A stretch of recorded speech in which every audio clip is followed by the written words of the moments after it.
Buongiorno a tutti ragazzi e buona domenica, bentornati sul canale per parlare delle due sfide giocate ieri, Inter-Roma e Empoli-Milan. Il Napoli ha fatto la sua e ha vinto col Torino e aspettavamo i risultati di queste due partite per poter vedere le prime della classe come si comportavano. Cominciamo un attimo con Inter-Roma e poi andiamo in Empoli-Milan.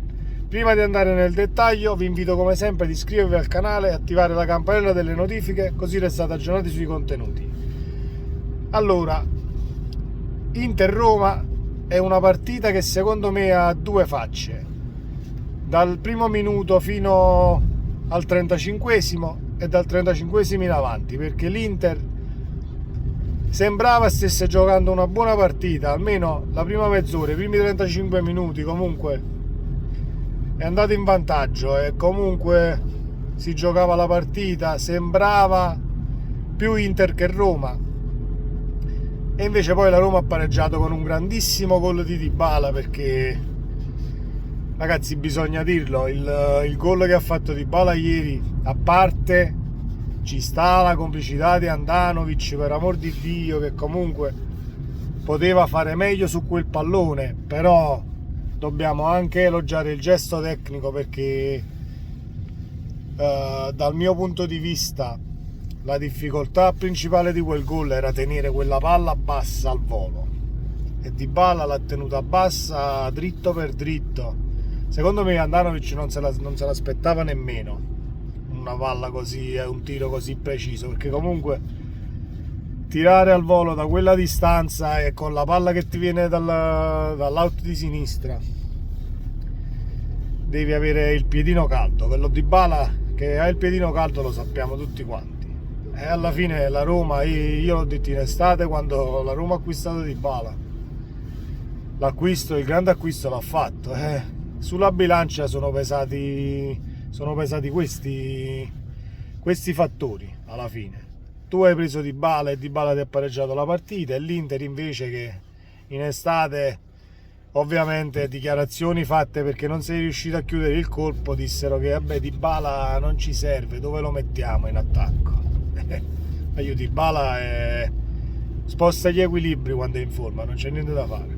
Comunque, tornando alla partita, dopo dicevo che la dividiamo in due tronconi dal 35esimo in avanti, perché l'Inter dopo il pareggio ha perso completamente la bussola, non riesce a mantenere un risultato e va nel pallone quando comunque comincia a subire, e quando la squadra avversaria comincia ad alzare il ritmo e ti tiene nella tua metà campo.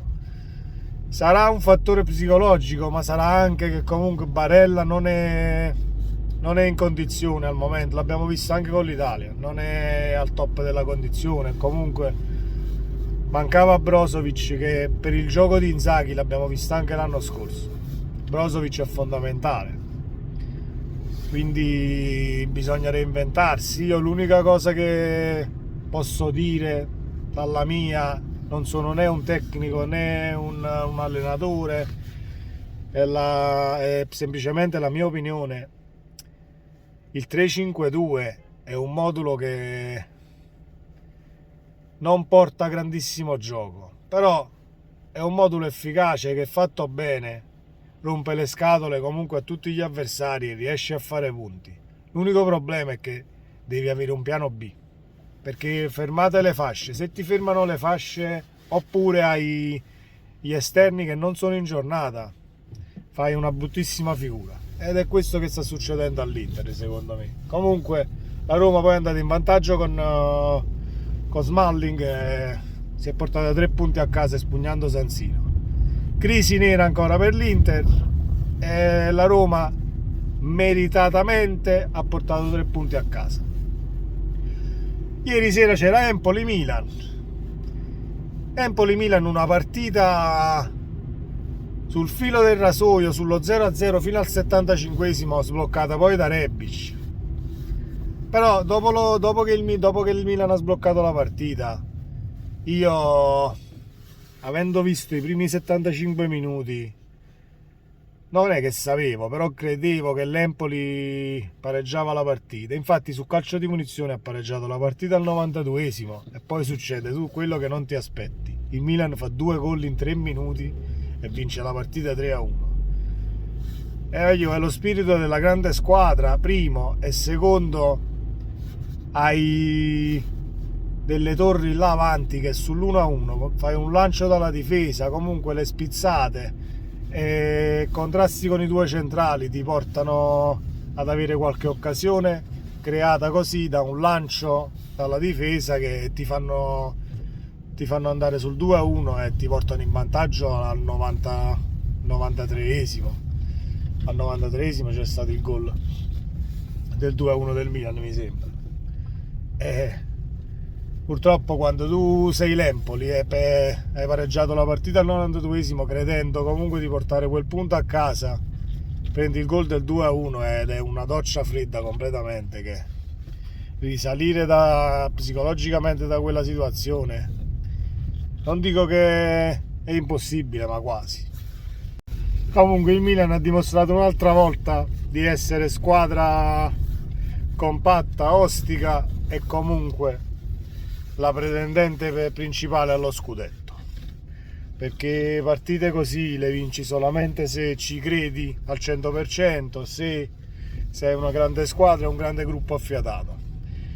Niente da dire, il Milan comunque non è che ha demeritato la vittoria o possiamo dire che sono 3 punti rubati. Cioè il Milan comunque sulla carta 3 punti a Empoli li avrebbe fatti comunque. C'è solo da dire, c'è solo da esaminare un attimo l'Empoli come si è messa in campo, perché comunque l'Empoli ha giocato una grandissima partita senza chiudersi, giocando a campo aperto, affrontando il Milan faccia a faccia. Chapeau da questo punto di vista, però c'è anche da dire, tu hai pareggiato la partita 1-1 al 92esimo. Se volevi portare il punto a casa ti dovevi chiudere a riccio per il resto, gli altri 4-5 minuti che rimanevano. E invece l'Empoli, ovviamente, non lo so se io avrei fatto lo stesso, però l'Empoli, vista tutta la partita, che comunque ha messo in difficoltà il Milan per tutta la partita, e giocando aperto ha visto che comunque gli spazi si creavano, riusciva ad arrivare sotto porta, ha continuato a fare lo stesso gioco, però punito in contropiede.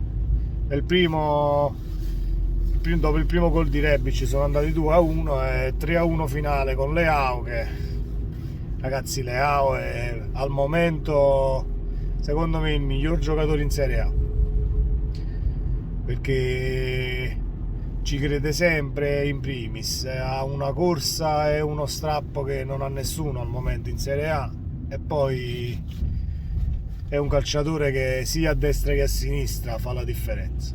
Gli puoi mettere qualsiasi giocatore in marcatura, troverà sempre lo spazio e il momento per metterti in difficoltà, c'è niente da fare.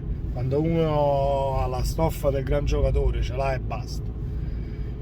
Ovviamente ancora giovane, non è che possiamo dire Leao è tra i primi 3 al mondo, non esiste.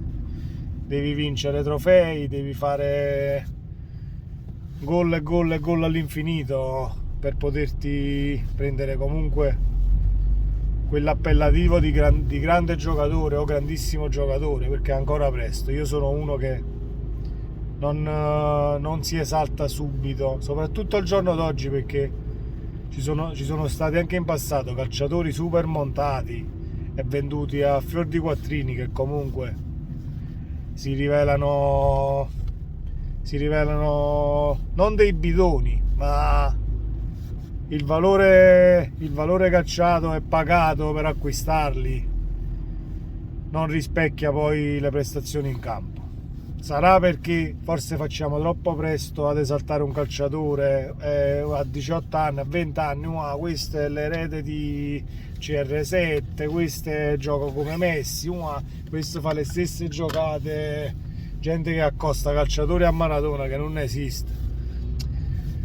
sarà anche questo. Comunque fatto sta che il Milan ha vinto e il Napoli è primo in classifica, insegue il Milan a 17 aspettando Udinese e Atalanta che giocano oggi. Ragazzi, se siete d'accordo con la mia opinione o mi volete far sapere la vostra nei commenti, fate pure, io risponderò a tutti quanti nel limite del possibile quando posso e ci vediamo nel prossimo video aspettando le prossime partite di Serie A oggi. Buona domenica ancora, ciao a tutti!